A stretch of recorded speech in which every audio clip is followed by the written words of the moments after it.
sommes de retour pour Rendez-vous Matin avec mon invité ce matin, Christine Marchand. Bonjour.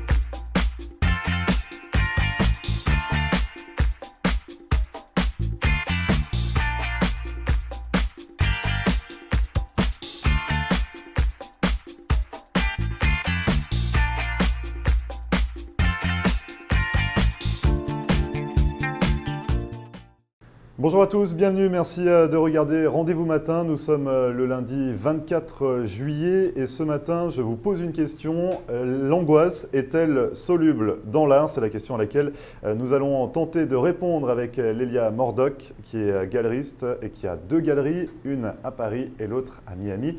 Lélia Mordoc qui a donc écrit ce livre, L'angoisse est-elle soluble dans l'art, pour les 20 ans de galerie et qui se prépare à fêter bientôt les 30 ans. On va en reparler dans un instant. Juste avant, c'est la météo avec un ciel encore bien nuageux dans le sud de la Floride, malgré quelques éclaircies par endroits. Côté Mercure, il fait actuellement 28 degrés sur Hollywood et on attend 32 au meilleur de la journée, soit 89 degrés Fahrenheit. Ne bougez pas, on revient juste après ça.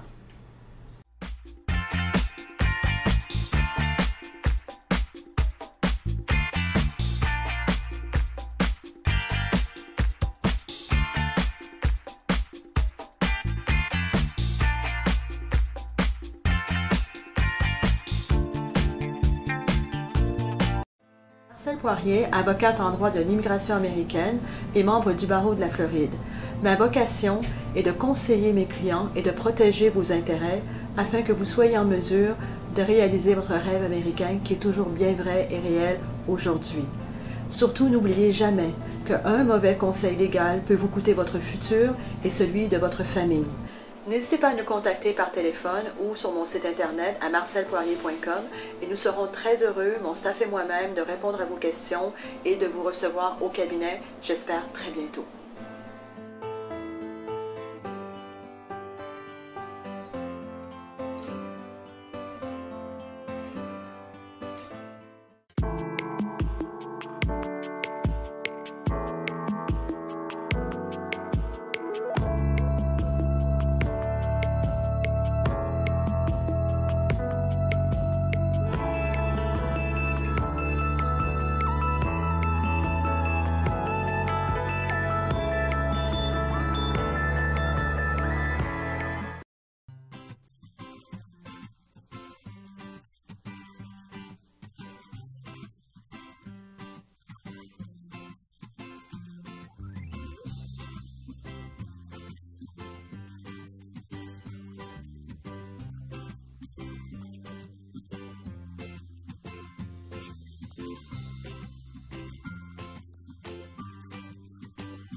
Merci à vous de regarder Rendez-vous Matin. Ce matin, nous parlons d'art avec Lélia Mordoc. Bonjour Lélia. Bonjour Grégory. Alors je le disais, vous êtes galeriste et vous avez deux galeries, une à Miami et une autre à Paris. Vous avez écrit également un livre pour les 20 ans de galerie. On va en reparler dans un instant, mais tout d'abord, est-ce qu'on peut revenir un petit peu sur votre parcours? Votre galerie à Paris a ouvert ses portes en 1989. Oui, donc ça vous préparait les 30 ans là. Voilà, donc là on prépare les 30 ans, mais les années qui sont passées apportent beaucoup. Et puis surtout, au bout de presque 30 ans, on se dit qu'on a fait quelque chose dans la vie. Et puis quelque chose que j'aimais il y a presque 30 ans et que j'aime encore aujourd'hui. Et en 89, qu'est-ce qui se passe dans votre tête à ce moment-là? Vous avez suivi des études, vous avez fait lettres, c'est ça? Enfin, vous avez évolué un petit peu également dans l'art. Et en 89, qu'est-ce qu'on se dit à ce moment-là quand on souhaite ouvrir sa galerie? Eh bien, on se dit qu'on a presque 30 ans et puis qu'il faut grandir et puis qu'on ne peut plus rester à traîner sur les bancs de l'université. Qu'il faut, qu'il faut essayer de faire quelque chose de son existence et qu'est-ce qu'on peut faire. Et comme j'ai toujours aimé l'art, j'hésitais entre la galerie d'art et l'édition. Je croyais savoir comment ça marchait une galerie d'art, évidemment, je n'en savais rien du tout. Et j'ai décidé d'ouvrir une galerie d'art, donc ça s'est fait, mais vraiment comme ça. J'ai trouvé un local dans le 6e arrondissement de Paris, où je suis toujours, quel endroit que je préfère à Paris, donc c'est à côté du boulevard Saint-Germain, entre le boulevard Saint-Germain et la Seine. Et j'ai fait ma première exposition avec un monsieur qui s'appelle Nasser Soumi, qui est un peintre palestinien qui vit en France et qui poursuit brillamment sa carrière. Et qui vous suit encore aujourd'hui? Oui, oui, oui, oui, oui. Alors vous le disiez, vous pensiez vous y connaître finalement dans la galerie, dans ce milieu-là, dans ce métier. Finalement pas du tout, ça a été compliqué quand même d'ouvrir une galerie. Alors c'est un métier forcément, mais il y a des rouages à connaître, il y a des choses à savoir. Ah ben oui, mais ça ne s'apprend pas vraiment. On ne peut pas lire les miens livres et se dire tiens, je vais connaître tout ce qu'il y a à connaître du métier de galeriste.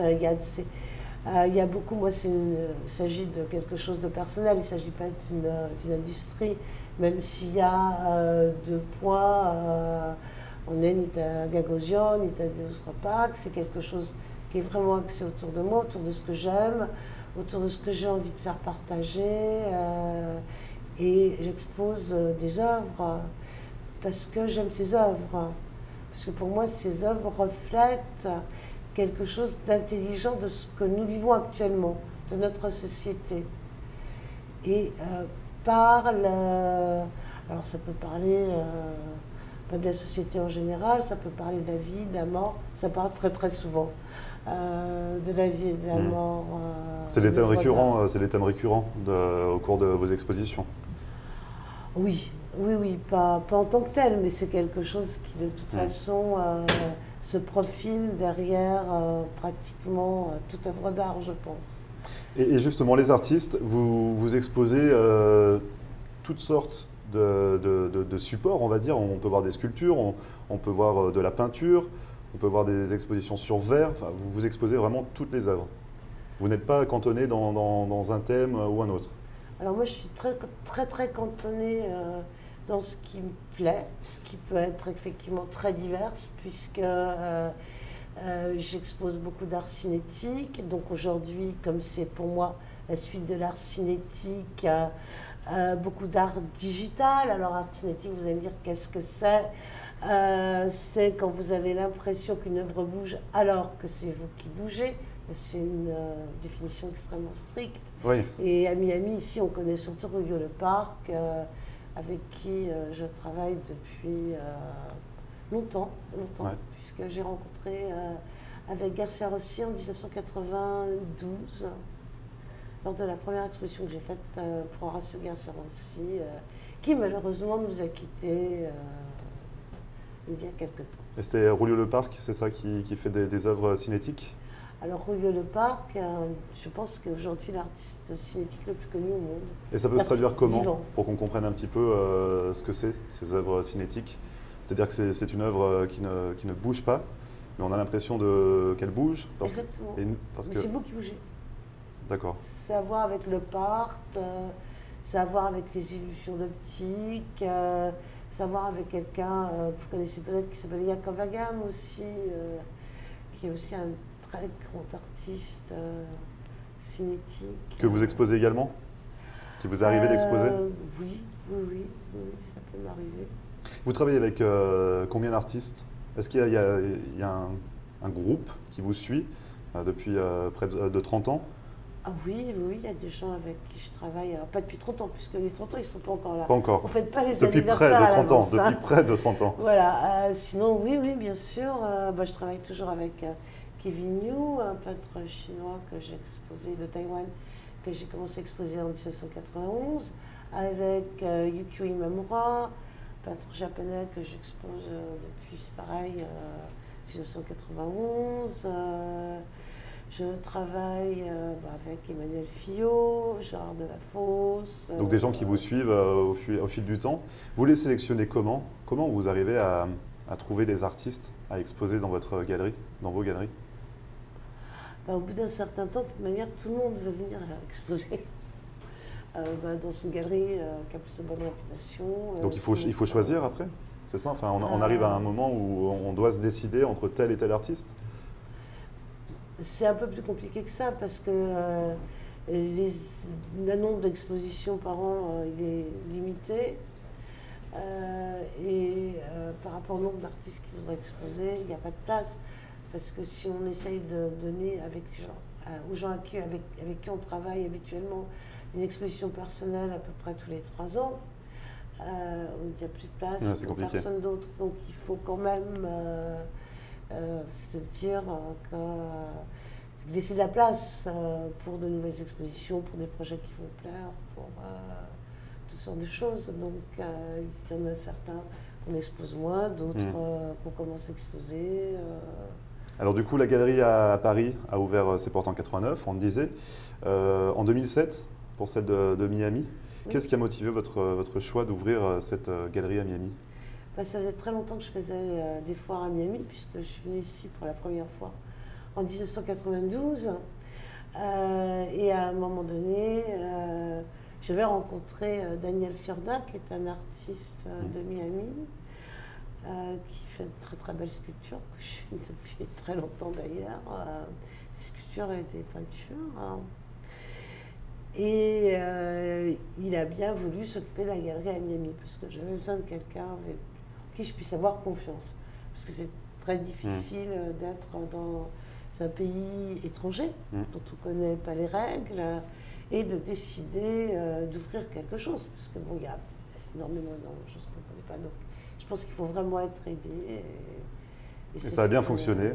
Voilà. Et depuis 10 ans, la galerie est ouverte à Miami. On va parler un petit peu des expositions. On va parler également de votre livre. L'angoisse est-elle soluble dans l'art? Vous restez avec nous, on revient juste après la publicité. Et ne bougez pas, on revient juste après ça.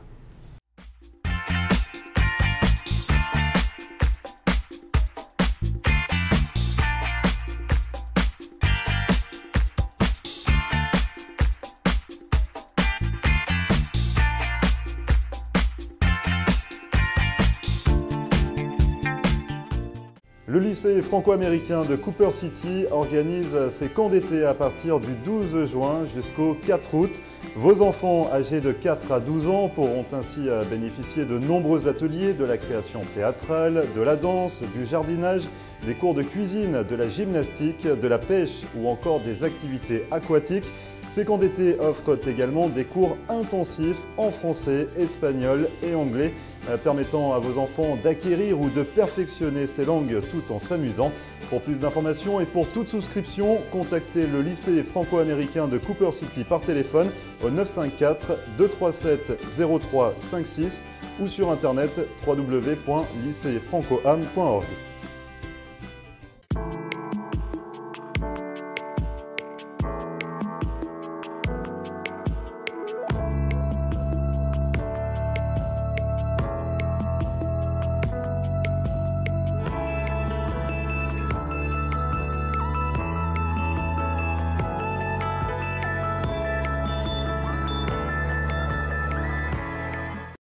De nombreux Canadiens passent l'hiver dans le Sunshine State. Le mouvement des Caisses Desjardins a été la première institution québécoise à s'établir en Floride. Depuis 1992, Desjardins Bank fait partie de la communauté canadienne en Floride. Notre mission première est de fournir une offre de services renouvelée, adaptée aux besoins évolutifs de ses clients. Faire affaire avec Desjardins Bank en français, c'est simple et rassurant. Vous pouvez compter sur nos succursales de Hallandale Beach, Pompano Beach, Lauderhill et maintenant Boynton Beach. Partout en Floride, vous avez accès sans frais à plus de 1000 guichets Presto chez Publix. Desjardins Bank offre aussi les services bancaires mobiles et les dépôts de chèques via votre téléphone intelligent. Quels que soient vos besoins, propriétaires d'entreprise ou particuliers, Desjardins Bank peut vous aider à réaliser vos projets.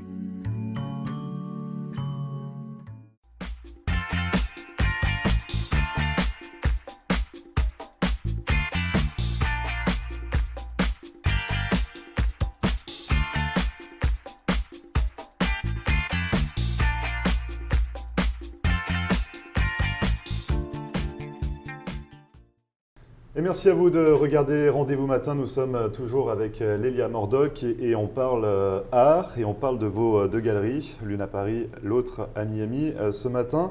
Et la question est de savoir, est-ce que ce sont les mêmes artistes que vous exposez à Miami et à Paris ou vous avez vraiment une sélection différente pour les deux galeries? Alors j'ai exactement la même sélection et ce sont les mêmes personnes qu'on retrouve à Paris et à Miami. Alors évidemment, tous les artistes que j'ai exposés à Paris ne sont pas venus à Miami. Beaucoup d'œuvres sont venues. Je pense que j'ai dû montrer à peu près les 2/3 des œuvres, pas les mêmes œuvres, mais qui sont à mêmes Paris, artistes, voilà, à Miami. Et il y a énormément de gens qui sont venus travailler ici.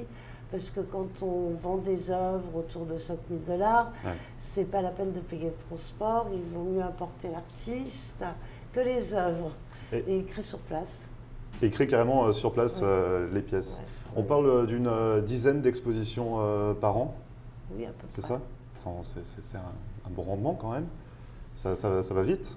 Il y a beaucoup de boulot. Ben, entre l'année dernière, on a dû faire 6 foires. Chaque galerie, même si j'essaye de réduire les expositions parce que sinon c'est impossible, j'arrive même pas à suivre ce que je fais.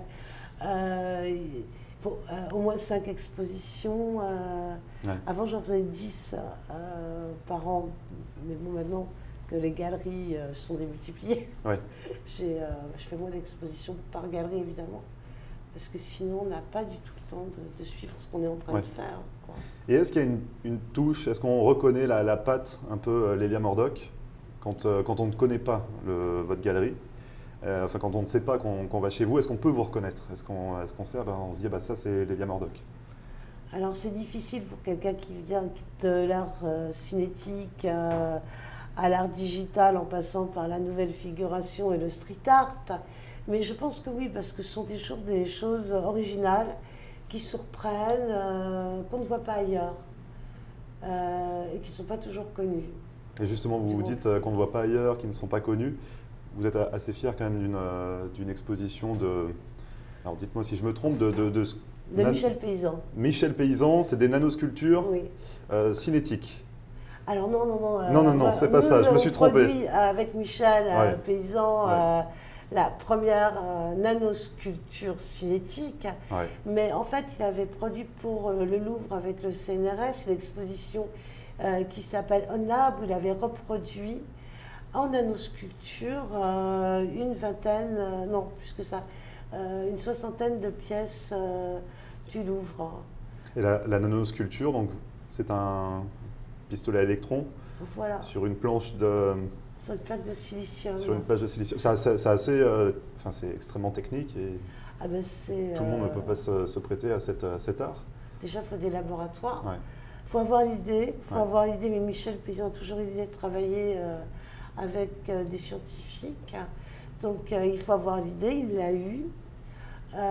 Il a été suivi. Il a pu faire. Bon, il a pu travailler avec le Louvre, avec le CNRS, ouais, pour faire cette exposition que j'ai fait venir à Miami, parce que moi, évidemment, la nanosculpture, ça m'enthousiasme. Alors, vous me direz, on ne voit rien, il faut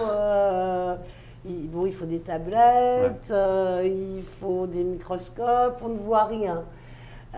D'accord, on ne voit rien, mais d'abord, on le fait parce qu'on peut le faire. Ouais. Ensuite, on le fait pour faire vivre l'art, parce que ces pièces, qui sont des pièces remarquables du Louvre, ont vécu quelque part sous la main de Michel Paysan une deuxième existence.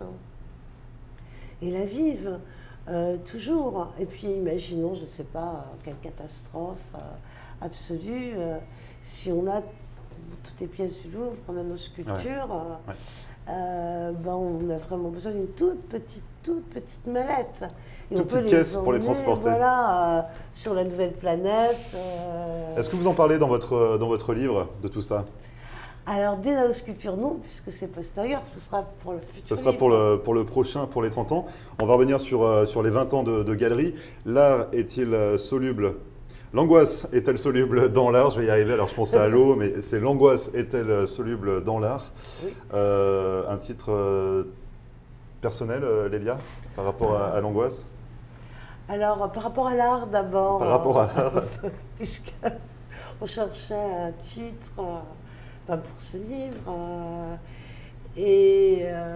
Bon, c'est vrai que l'angoisse, à mon avis, est la source, le moteur, et un des très très grands moteurs de l'existence. Ce livre, ça vient du merveilleux cachet d'aspirine. Quand on regarde se dissoudre dans l'eau et effectivement, on a déjà plus mal à la tête. C'est véridique parce que c'est vrai qu'on a tendance à penser l'angoisse était soluble dans l'eau et puis finalement c'est dans l'art. Et vous parlez de cachet d'aspirine, c'est véridique, c'est ça. C'est Oui, l'idée, oui. c'est on met l'art, on met l'angoisse dans l'art et ça se dissout comme... Ah non, ça je sais pas. Non, vous ne Ça, savez pas. nous, on pose la question, C'est vous. poser la question, c'est Donc vous- déjà pas avoir la réponse. vous n'avez pas mais encore la réponse. On dit non, la réponse, c'est chacun l'a trouvée. Je pense que ça fonctionne pour certains mieux que pour d'autres. Hein. Mais l'idée c'est ça, c'est que ça peut être soluble dans l'art. On peut y arriver, peut-être. Peut-être. Van Gogh, ça n'a pas été le cas, par exemple. Et qu'est-ce qu'on y retrouve dans votre livre? Alors, on y retrouve évidemment toutes les expositions que j'ai faites de 1989 à 2009. Donc ça c'est pour la version française, il y a également la version américaine. Voilà, qui a une autre traduction, puisque l'angoisse était soluble dans l'art, c'était intraduisible en anglais. Ça ne se traduisait pas. Non, donc enfin, j'ai trouvé Is Art an Antidepressant, qui est beaucoup plus parlant en anglais. Et qui est sorti un an après la version française, Voilà. donc qui retrace 21 ans, forcément, de galerie. Et vous êtes en pleine préparation des presque 30 ans, donc pas encore. Mais voilà, vous êtes en train de préparer le livre des Oui. 30 ans de galerie. Oui. Il y a eu beaucoup d'évolutions depuis les 20 ans. En 10 ans, il s'est passé beaucoup de choses. Ah oui, il s'est passé de très très belles expositions. Il s'est passé une rencontre avec... Bon, Michel Paysan, je connaissais depuis longtemps, mais Miguel Chevalier. Il s'est passé que quelqu'un comme Rudio Leparc a eu tout d'un coup un succès beaucoup plus grand, international, beaucoup plus grand qu'il n'avait, donc ça m'a quand même beaucoup aidé. Ça m'a propulsé un petit peu. Je veux dire, quand j'ai commencé à exposer l'art cinétique, tout le monde m'a traité de folle et on m'expliquait que ça n'intéressait plus personne. Aujourd'hui, je suis très très contente de l'avoir fait. Ouais. Comme quoi, il faut aller jusqu'au bout de ses idées, c'est ça aussi l'idée dans l'art? Ah, mais moi je pense que dans l'art, il faut avant tout faire ce qu'on aime. C'est moins subjectif qu'on pense, parce que je pense que les professionnels peuvent voir si une œuvre elle tient ou pas. Moi je pense que l'art c'est comme les mathématiques, s'il n'y a pas autant de rigueur, ça ne tient pas. Donc ça c'est très personnel et très sévère. Et on devient de plus en plus, de moins en moins indulgent en fait, avec le temps face à la médiocrité. Voilà. Moi, c'est dit. Lélia, si on souhaite sur la galerie de Miami, qu'est-ce qu'on peut y découvrir actuellement? Alors actuellement, on peut y découvrir une très belle sculpture de Rudio Leparc, Pierre Mirvold, Garcia Rossi, des sculptures de Daniel Fiorda aussi. La dernière exposition tournait autour des artistes argentins. Et là, on va en monter une autre. Donc à découvrir dans votre galerie de Miami qui se situe où exactement? 2300 North Miami Avenue, donc 23e rue et North Miami Avenue à Wynwood. Et si on souhaite avoir d'autres informations, vous avez également un site internet, c'est Oui. le www.leliamordoc.com.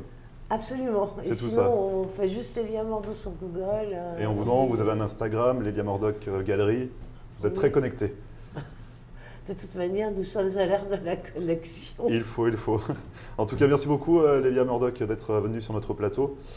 Même si on n'a pas totalement répondu à savoir si l'angoisse est soluble dans l'art, il va falloir y réfléchir. Le prochain pour les 30 ans est en pleine préparation et on vous retrouve dans votre galerie de Miami. Merci beaucoup Grégory. Merci à vous et bonne journée. Et vous ne bougez pas, on revient juste après ça.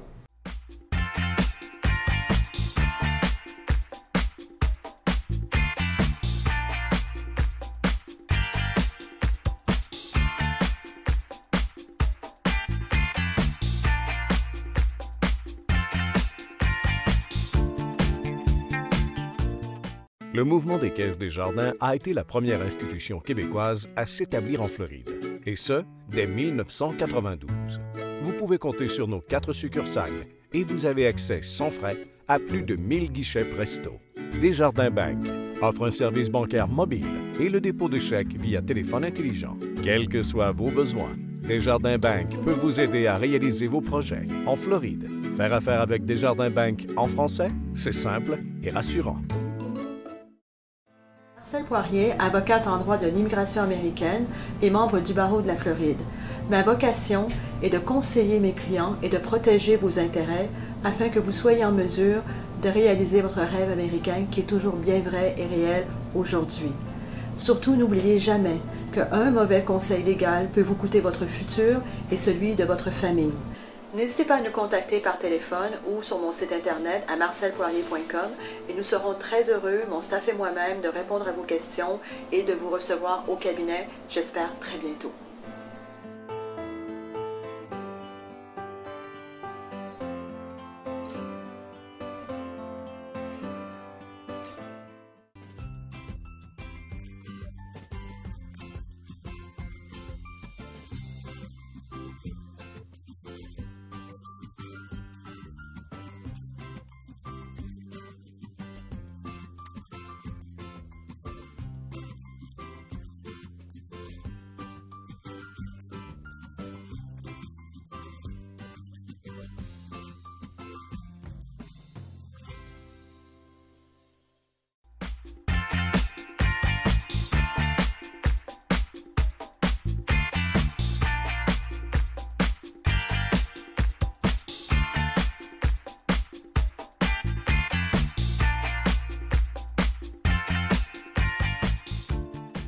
Et merci à vous d'avoir suivi Rendez-vous Matin, c'est fini pour aujourd'hui. Vous le savez, une émission à retrouver en podcast, comme à chaque fois sur notre page Facebook, floride.tv.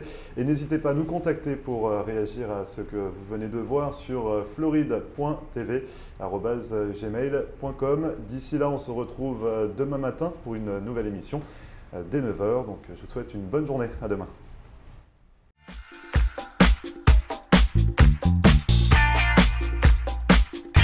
Nous sommes de retour pour Rendez-vous Matin avec mon invité ce matin, Christine